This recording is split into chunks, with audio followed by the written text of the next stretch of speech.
Good morning सभी मित्रों को नमस्कार, जय श्री कृष्ण।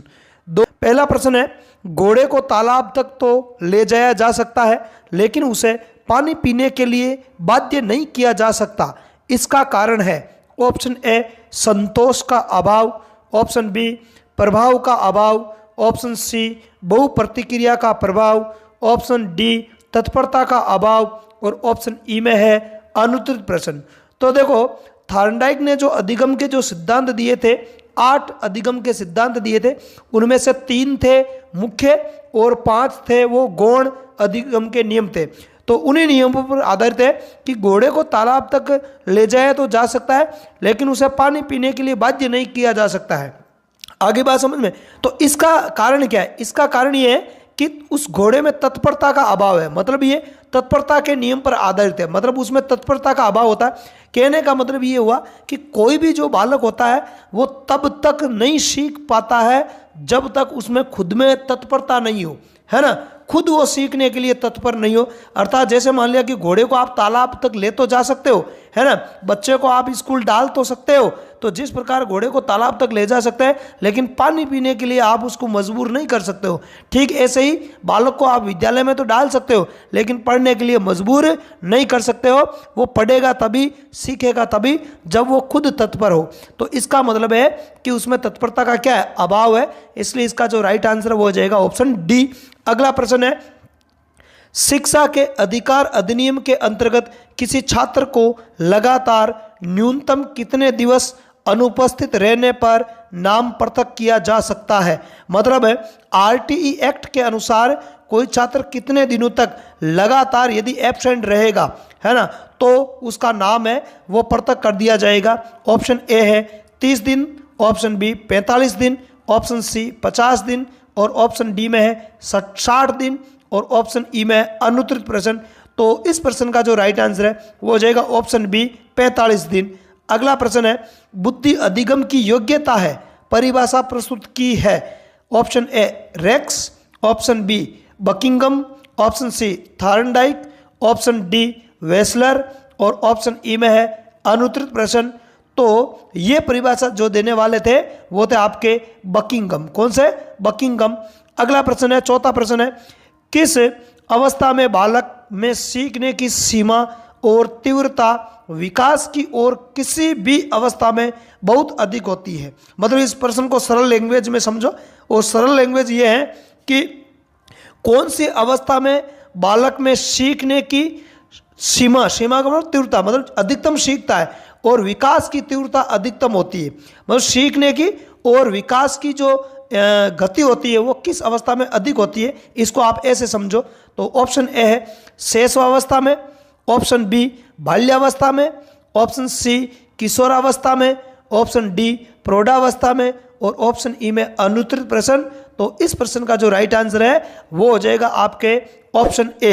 क्या हो जाएगा? ऑप्शन ए शैशवावस्था में।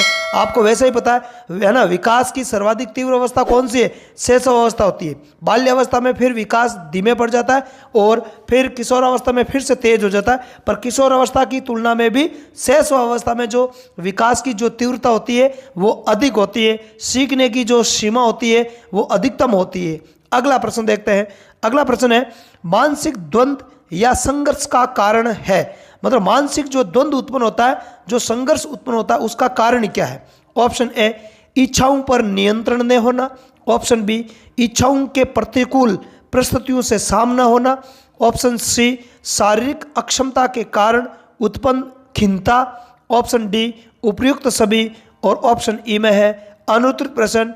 तो इस प्रश्न का जो राइट आंसर है वो हो जाएगा ऑप्शन बी इच्छाओं के प्रतिकूल परिस्थितियों से सामना होना। मतलब है व्यक्ति की जो इच्छाएं होती है उन इच्छाओं के प्रतिकूल परिस्थितियां उत्पन्न हो जाती है, तो इच्छा के विरुद्ध जो परिस्थितियां उत्पन्न होती है उससे व्यक्ति को क्या करना पड़ता है? सामना करना पड़ता है।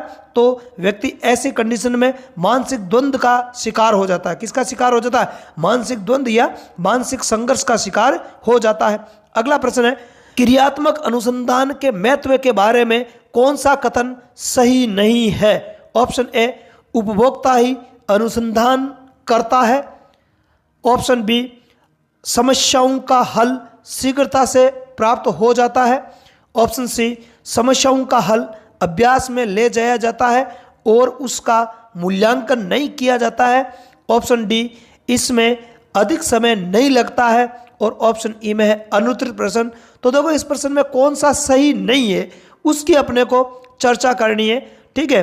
तो देखो उपभोक्ता ही अनुसंधान करता होता है, बिल्कुल सही है। इसमें जो उपभोक्ता होता है वही अनुसंधान करता होता है, सही है। समस्याओं का हल शीघ्रता से प्राप्त हो जाता है, बिल्कुल सही है, क्योंकि समस्याएं होती है वो स्थानीय होती है और स्थानीय समस्याएं होने के कारण उनका जो समाधान है वो भी शीघ्रता से हो जाता है। अगला देखो, वापस देखो, समस्याओं का हल अभ्यास में ले जाया जाता है, ठीक है, और उसका मूल्यांकन नहीं किया जाता, नहीं ऐसा नहीं होता है, मूल्यांकन उसका किया जाता है। तो ये कथन है वो सही नहीं है, इसलिए इसका जो राइट आंसर है वो हो जाएगा ऑप्शन सी। बाकी ऑप्शन डी में दे रखा, इसमें अधिक समय नहीं लगता, बिल्कुल सही। क्रियात्मक जो अनुसंधान होता है उसमें समय अधिक नहीं लगता है। आगे बात समझ में। अगला प्रश्न है, भूख एवं प्यास प्रेरणा के संदर्भ में क्या है ना, अभिप्रेरणा के संदर्भ में क्या, सॉरी। तो अभिप्रेरणा के संबंध में भूख और प्यास क्या कहलाएंगे? ऑप्शन ए आवश्यकता, ऑप्शन बी चालक, ऑप्शन सी उद्दीपक, ऑप्शन डी प्रोत्साहन और ऑप्शन ई में अनुत्तरित प्रश्न। तो अभिप्रेरणा के संदर्भ में भूख और प्यास क्या होंगे? चालक होंगे। क्या कहलाएंगे? चालक कहलाएंगे। आगे बात समझ में। अगला प्रश्न है, एनसीएफ 2005 बल देता है, मतलब एनसीएफ 2005 नेशनल कैरिकुलम फ्रेमवर्क है ना, एनसीएफ का पूरा नाम क्या होता है? नेशनल कैरिकुलम फ्रेमवर्क 2005 किस पर बल देता है? ठीक है, ऑप्शन ए है समस्या हल करने पर, ऑप्शन बी प्रयोग द्वारा सीखने पर, ऑप्शन सी करके सीखने पर, ऑप्शन डी रटने पर और ऑप्शन ई में है अनुत्तरित प्रश्न। तो देखो एनसीएफ 2005 है वो करके सीखने पर बल देता है। किस पर बल देता है? करके सीखने पर बल देता है। अगला प्रश्न है, नंबर क्वेश्चन है, निम्नलिखित में से कौन सी एक बाल्यावस्था की विशेषता नहीं है, मतलब इनमें से कौन सी एक बाल्य अवस्था की विशेषता नहीं है? ऑप्शन ए गेम एज, ये तो बाल्य अवस्था की विशेषता होती है। ऑप्शन बी गैंग एज, ये भी बाल्य अवस्था की विशेषता होती है। ऑप्शन सी वैचारिक क्रिया अवस्था, बिल्कुल सही है, बाल्य अवस्था को वैचारिक क्रिया की अवस्था भी कहा जाता है। तो ये तीनों जो विशेषताएं हैं वो तो बाल्य अवस्था की होती है। अब प्रश्न में क्या, देखो इस प्रश्न को थोड़ा ध्यान से देखो, इसमें पूछा जा रहा विशेषता नहीं है। तो ए बी और सी में जो विशेषताएं दे रखी है वो तीनों विशेषताएं तो बाल्य अवस्था की है। अब ऑप्शन डी में इनमें से कोई नहीं, बिल्कुल सही, ये इसका राइट आंसर हो जाएगा, क्योंकि तीनों जो विशेषताएं हैं वो तो बाल्य अवस्था की है।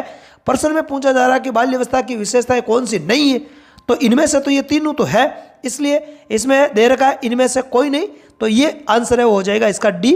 अगला प्रश्न है, जिज्ञासा मूल प्रवृत्ति है तो इससे संबंधित संवेग होगा। यदि जिज्ञासा मूल प्रवृत्ति है तो इससे संबंधित संवेग क्या होगा? देखो विलियम मैकडूगल ने कितने संवेग बताए थे? 14 संवेग बताए थे। कितने संवेग? 14 संवेग। और ये जो 14 संवेग है वो 14 मूल प्रवृत्तियों को नियंत्रित करते हैं। तो जिज्ञासा एक मूल प्रवृत्ति है तो इससे संबंधित संवेग कौन सा होगा? ऑप्शन ए है वात्सल्य, ऑप्शन बी आश्चर्य, ऑप्शन सी विषाद, ऑप्शन डी एकाकीपन और ऑप्शन ई में अनुत्तरित प्रश्न। तो देखो जिज्ञासा कब उत्पन्न होगी? जब कोई आश्चर्य उत्पन्न होगा, मतलब आश्चर्य संवेग होगा। यहाँ पे आंसर क्या हो जाएगा? आश्चर्य। आश्चर्य जब होगा तो अपन जानने की क्या होगी? इच्छा होगी, जिज्ञासा उत्पन्न होगी। इसलिए इसका जो राइट आंसर है वो हो जाएगा ऑप्शन बी। तो इस क्लास में इतना ही। क्लास यदि आपको अच्छी लगी है तो अपने दोस्तों में से शेयर करना है, और चैनल पर आप नए हो तो चैनल को सब्सक्राइब कर लेना है और बेल आइकन को भी प्रेस कर लेना, ताकि जैसे ही मैं वीडियो अपलोड करूं उसका नोटिफिकेशन आपको हाथों हाथ मिल जाए। और साइकोलॉजी की ऐसे प्रकार धुआंधार तैयारी करते रहेंगे। तो आज की क्लास में इतना ही। धन्यवाद। जय हिंद।